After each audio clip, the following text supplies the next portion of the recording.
pinasabog din ng isang army vehicle na ikinasawi po ng 4 na sundalo at isang sibilyan. 2 katao naman ang nasawi sa lungsod ng Karachi sa pag-atake ng Laden motorcycle sa moske ng mga Muslim. Sa Northwest Pakistan, 4 na pulis ang namatay ng inaambus itong armadong kalalakihan ang routine patrol at sinundan ito ng roadside bomb sa Shangla District na ikinasawi ng isang pulis opisyal. Okay, yan po ating mga balitang nalakap dito po sa Happy Morning.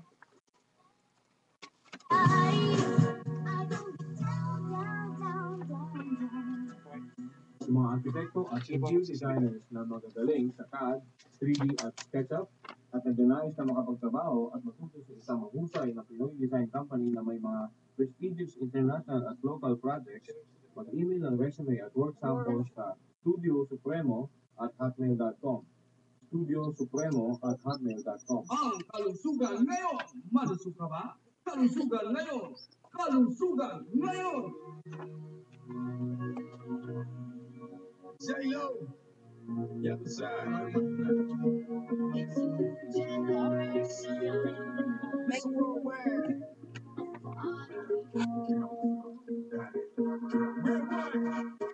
Let me introduce you to my party people in the club. Everybody knows I get on the train. I'm like the section, I play with your brains on the Okay, eto na po ang ating pinakamagandang topic ngayon sa araw ng Biyernes sa ating programang Happy Morning. Dahil tunay po, makikinabang po tayong lahat. Okay, naka-live streaming tayo, kaya lang medyo hindi yata tayo kasya.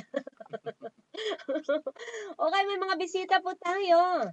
Siyempre, yung ating Spread Organic Agriculture in the Philippines, narito po sa programang Happy Morning. Special guest po natin, ang social entrepreneur at Sol Raya Enterprises na walang iba. Mukhang sikat po ito sa Facebook at hindi lang Facebook, kung saan-saan pong network yata at laman ng dyaryo dahil sa mga magagandang advokasya nito po ng ating bisita ngayon, si Miss Sandra Selly. Okay, happy morning po, madam. Medyo sumingit tayo. Siksikan tayo sa ating sa ating Ustream. Healthy tayo, healthy. Oo. Okay. Ayan po si Miss Sandra Selly. At katabi ko naman po ng inyong lingkod, si Mr. Rico Pietro Umuyon of Melea Orchard and Bee Farm. Good morning. Happy morning po. Lapit po sa microphone. Ayan. At talaga pong nanggaling po yata kayo sa ang lugar? Galing kami sa Manila pero yung farm nasa Batangas. Nasa Batangas, ayan. Okay, happy morning po muli sa ating mga masusugid na taga-subaybay na kung saan talaga pong napakaganda ng balita natin sa ngayon, sa ating kalusugan po dahil talagang meron po tayong 2 butihing bisita ngayon na maipagmamalaki po ng ating bansa, lalo na po sa ating mga farmers at yung mga hindi po magsasaka din dyan. Kinakailangan makinig dahil may magandang balita rin po sila. Diba? Lalo na po yung mga walang mga lupa-lupa, may mga paraan na tayong pag-uusapan dyan. Surprise po maya-maya lamang. Okay, walang alisan. Happy morning!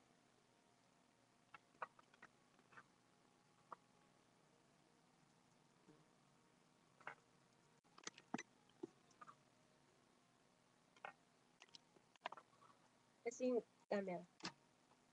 May camera.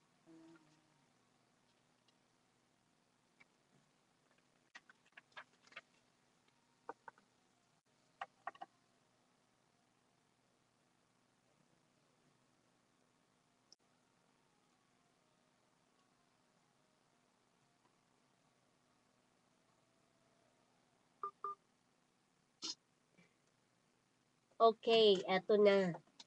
At happy morning po sa ating masipag na enterprises, no? Na si Madam Sandra Selly. Happy morning. Ang ganda mo Happy pala ng morning. personal, Madam. Hindi lang sa Siguro, Facebook. siguro ganyan Madam, kapag di ka kumakain ka nakikita. ng healthy. Oo, ayan. Madam, dikit-dikit tayo, magmahalan tayo dito sa Ustream. Talagang, ganito ang Ustream natin. O, di ba? Madam Sandra, at bakit nga po ba tinawag niyo pong soap? Hindi naman sabon ito, no? Mhm. Yun po yung Spread Organic Agriculture in the Philippines. Bakit niyo po naisip ito? Kung bakit soap? Opo. Well, first, gusto namin nung madaling maalala na pangalan, yung Mm-mm. madaling ma-spell, madaling Mm-mm. ma-comprehend. Tapos noon yung SOAP, acronym siya for Spread Organic Agriculture in the Philippines. Nung Okay. umpisa, inisip namin sustainable agriculture, pero parang mahirap i-comprehend or intindihin yung Mm-mm. sustainable agriculture. So Mm-mm. inisip namin Spread Organic Agriculture in the Philippines. Ayun. Palaganapin baga. Yes. Mapalaganap. Oo, at saka para sa lahat, kay magsasaka ka, kay Mm-mm. ikaw ay consumer, kasama ka dun sa yung target na pagpapalaganap. Okay. Walang sinisino, ika nga. Mm-mm. Bukod po dito, Ma'am Sandra, ano po ba yung pamamaraan upang matuto po yung mga magsasaka natin o kahit hindi pala magsasaka, tulad ng sinabi ninyo, no? Lahat tayo, basta tao, Mhm. basta may kamay. Okay? At paano po yung paraan ng tamang pagtatanim ng mga tinatawag na organic or organic kong tanim? Tama ba? Okay. Mm-mm. It would be very political yung term na organic, pero tayo sa soap, ang pinapalaganap dyan is anything na basta't hindi gumagamit ng chemical. Ayun. Oo. Paano nga po, anong kaibahan ba ng organic sa hindi organic, madam? Kasi yung sabi mo, hindi gagamit ng mga Chemical. chemical. Oo. So, anong Okay. kaibahan ng mga ito? Sige.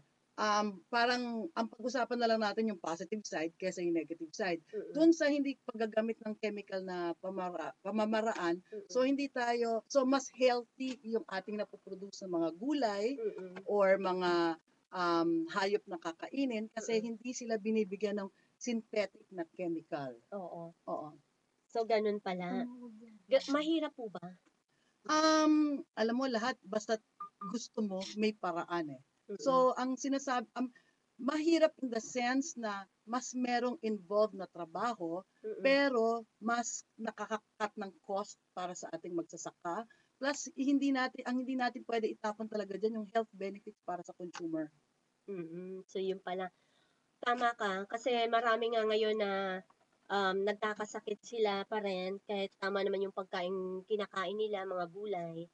Dahil sa may chemicals nga po ang mga ito, ay gano'n ang nangyayari. Unlike nitong organic, talagang very safe, ano? Pero syempre total lifestyle change din yun eh. Hindi naman pwedeng kakain ka ngayon or sa panandalian lang tapos noon kakain ka rin ng maraming may chemicals or hindi ka naman din nag-exercise or nagpupuyat ka. It's talagang lifestyle change. Okay. So, Ma'am Sandra, papaano nga po ba, ano po ba ang ginagawa ng SOAP para po mas lalong mapalaganap? Kumbaga, ano yung pinakamabilis na hakbang na ginagawa po ninyo para mas lalo pong mapa-spread pa ito, di ba? Hindi lang naman po siguro sa ating mga farmers, sabi mo nga, para din po sa mga ordinaryong katulad natin. Ano ang mga hakbang pong ginagawa ninyo or mga programa pala, ano, na ginagawa po ninyo? Okay, ang pananaw namin, tingin namin talagang dapat ang ma-motivate at saka ma-educate ang consumer. So, kapag spreading the news, both sa consumer at saka sa farmers, linking them, kunwari may hinahanap ang consumer, masasabi mo kung nasan yung farmer na yon or yung farmer, kapag meron siyang overproduction, masasabi mo rin yung saan kaya siya pwede magbenta or sino kaya mga pwede niya lapitan. Tapos, we're very strong on the Facebook group page. Pero aside Oo, from kasi that, uso nga naman ang Facebook yun no? talaga pa rin Ang ang mga tao easiest nandun na way. sa Facebook. Oo. Kaya, At saka yun instantaneous halos ang replies na makukuha mo, 'di ba? Yung Opo. rapport na makukuha mo. So, yun malaki ang spreading noon. So, actually ang SOAP naman does not say that we have the answers eh.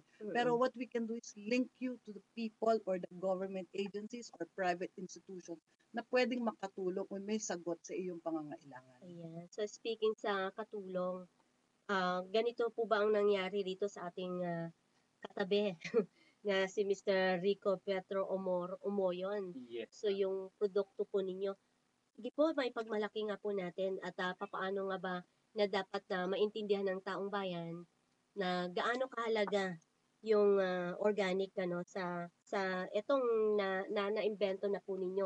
Naimbento ba tawag dito, Sir Rico? Parang gano'n rin po. Mm. Kasi yung sa amin, sa beekeeping, napapakinabangan namin yung bees all throughout the year.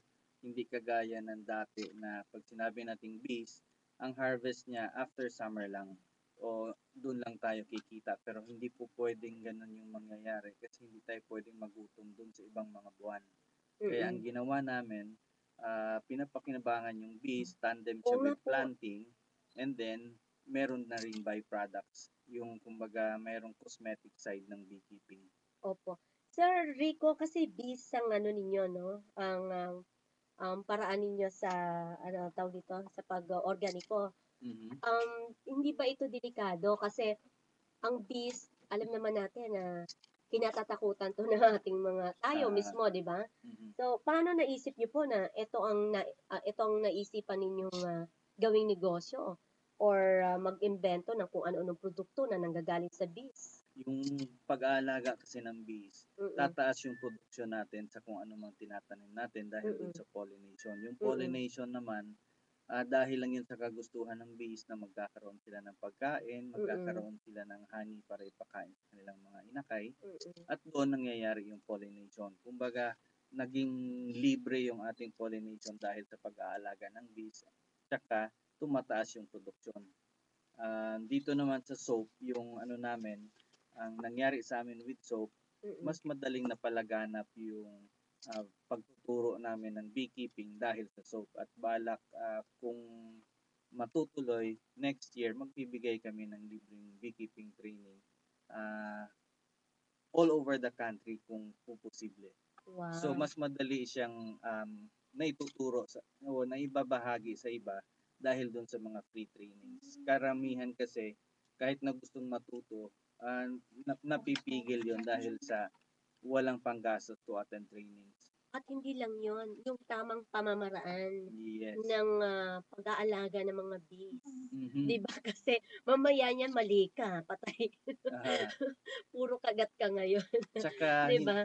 So may tamang pamamaraan, ano ho? aha, Mm. yung hindi rin alam ng iba na meron tayong native bees na dapat nating pakikinabangan. Ay, ganon. Meron din Yes, palang oo. ganon. So ano pong pagkaibahan nun? Yung native bees Native natin, bees, oo. meron tayong stingless bees na kung matakot tayo sa sting ng mga Mm. bees, meron tayong stingless maliliit. Maganda pa rin siya for pollination, lalo na sa mga Mm. halaman na alaga natin. Halimbawa po, ano namang mga produkto na ang ano nito, na galing sa bees? Tama ba? Meron tayong pollen na pwede siyang maging food supplement. Meron tayong propolis extract na pwedeng para panggamot natin sa ubo, sa Mm. sipon. Mm. Ay, Pwede tamang-tama. nating, Mm. yung mga lipstick natin, natural lahat yung beeswax. Walang Tamang-tama synthetic rin. chemical. Oo, kasi Ah, may mga allergy, bawal yon, 'di mhm. ba? Sabon, Mm. marami pang iba. Okay. Katulad nitong dala niyo po ngayon, ayan sa Yan. live streaming po. Ano po ito? Mukhang pagkain, parang ang sarap. Mhm. Cookies Cookies with honey. with honey. Hindi ba 'to bahay ng bees? Hindi. Kasi parang bahay siya